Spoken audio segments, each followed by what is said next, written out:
의자에서 일어날 때 다리에서 느껴지는 익숙한 중압감을 상상해 보십시오.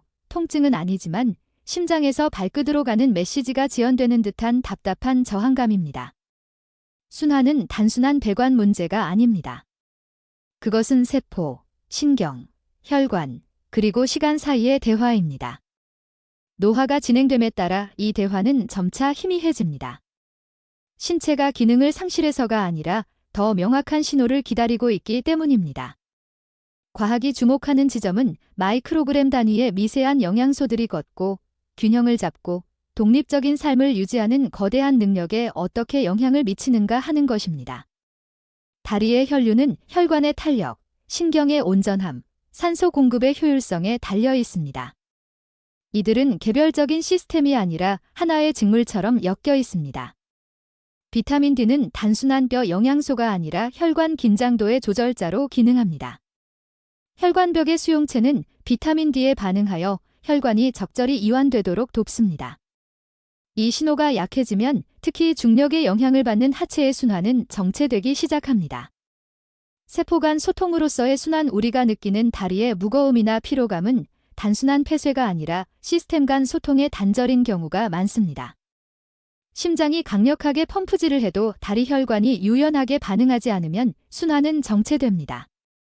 이 반응성은 혈관 내벽의 내피세포가 담당합니다. 이 세포들은 근육의 수축과 이완을 지시하는 화학적 메시지를 보냅니다. 노화와 영양 부족은 이 세포들의 표현력을 떨어뜨립니다. 혈액은 여전히 흐르지만 과거와 같은 지능적인 흐름은 아닙니다. 자세 변화나 외부 온도에 매끄럽게 적응하지 못해 부종과 압박감이 발생합니다. 순환을 개선한다는 것은 단순히 혈류량을 늘리는 것이 아니라 세포들이 다시 서로의 목소리에 귀를 기울이게 하는 대화의 복구를 의미합니다. 비타민 D와 혈관의 유연성. 비타민 D는 혈관 건강의 중심적인 역할을 수행합니다. 혈관은 딱딱한 관이 아니라 자세와 움직임에 따라 끊임없이 반응해야 하는 살아있는 조직입니다. 우리가 일어설 때 중력은 혈액을 아래로 끌어당기며 오직 유연하고 반응성 좋은 혈관만이 이 힘에 효율적으로 대응할 수 있습니다. 비타민 D 수치가 낮아지면 혈관은 적응력을 잃고 근육이 산소를 필요로 할 때 제때 이완되지 못합니다. 이는 급격한 차단이 아니라 시간이 흐르며 누적되는 미세한 비효율을 초래합니다. 혈액은 조금 늦게 도착하고 너무 느리게 빠져나갑니다. 과학은 이러한 감각이 단순한 불편함이 아니라 혈관 시스템 내부의 분자 신호가 변질되었음을 나타내는 지표라고 설명합니다. 비타민 B12. 신경과 산소 공급. 비타민 B12는 혈액과 신경, 즉 움직임과 감각의 경계에서 작용합니다. 하체의 순환 경험은 신경 기능과 분리될 수 없습니다. 신체는 신경계의 신호에 따라 혈액의 목적지와 양을 결정합니다. B12는 신경 섬유의 보호막인 미엘린초를 유지하여 신호가 빠르고 정확하게 전달되도록 돕습니다. B12가 부족해지면 신경 신호가 왜곡되어 혈관이 적절한 타이밍에 확장되거나 수축하지 못하게 됩니다. 결과적으로 산소 공급이 지연되고 노폐물이 정체되며 근육은 쉽게 피로해집니다. 또한 B12는 적혈구 형성의 핵심입니다. 적혈구가 좁은 모세혈관을 통과할 만큼 충분히 유연하지 못하면 혈관 자체에 문제가 없더라도 조직은 산소 부족 상태에 빠지게 됩니다. 비타민 E와 혈관 보호의 과학. 비타민 E는 강제로 무언가를 교정하기보다 보호하는 역할을 합니다. 순환의 질은 수십 년간 혈관이 얼마나 잘 보존되었느냐에 달려 있습니다.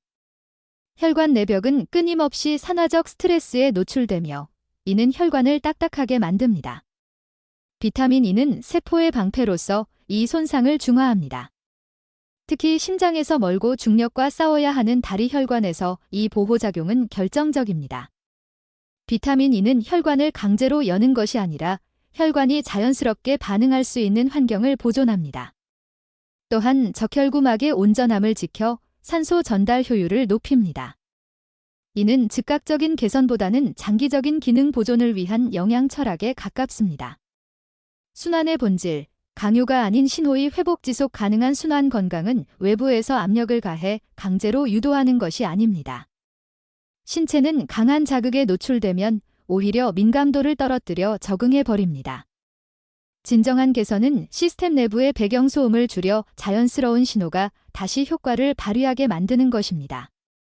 혈관은 내피세포, 신경, 주변 조직이 보내는 정교한 생화학적 메시지에 따라 반응합니다.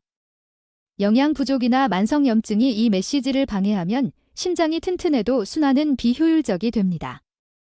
다리는 이 신호 오류가 중력에 의해 증폭되어 가장 먼저 나타나는 곳일 뿐입니다. 우리는 흐름을 강제하는 것이 아니라 신체가 스스로 듣고 응답할 수 있는 능력을 복구해야 합니다. 시스템의 조화와 리듬. 순환은 활동, 휴식, 회복이라는 리듬을 따릅니다. 움직일 때 근육은 혈액을 끌어당기는 신호를 보내고 쉴 때 신체는 치유를 위해 혈류를 재분배합니다. 불충분한 영양과 활동량 감소는 이 리듬을 무디게 만듭니다. 신경계는 이 과정에서 통역사 역할을 수행하며 내부 상태를 혈관 지시 사항으로 변환합니다. 신경 신호가 개선되면 혈관은 과도한 노력 없이도 적절히 반응하게 되며 이는 심장의 부담을 줄이고 혈관의 유연성을 보존합니다. 결국 순환의 질은 정보가 얼마나 잘 공유되느냐에 달려 있습니다. 각 요소가 조화를 이룰 때 순환은 급격한 분출이 아니라 안정감 있고 품격 있는 움직임으로 되살아납니다. 결론, 기초를 돌보는 영양의 철학. 이러한 이해를 통해 우리가 얻는 것은 단순히 영양제 목록이 아니라 보살핌의 철학입니다. 혈관, 신경, 세포 사이의 소통이 단절될 때 순환은 쇠퇴합니다. 우리가 살펴본 세 가지 비타민은 이 보이지 않는 대화를 조용히 뒷받침합니다. 이들이 영원한 젊음을 약속하지는 않지만 신체의 설계를 존중하며 더 명확한 신호와 적은 저항으로 본연의 기능을 수행하도록 돕습니다. 하체 순환을 관리하는 것은 단순한 의학적 조치를 넘어 위기가 닥치기 훨씬 전부터 작은 기초적 필요에 주의를 기울여 건강을 유지하는 지혜로운 습관입니다.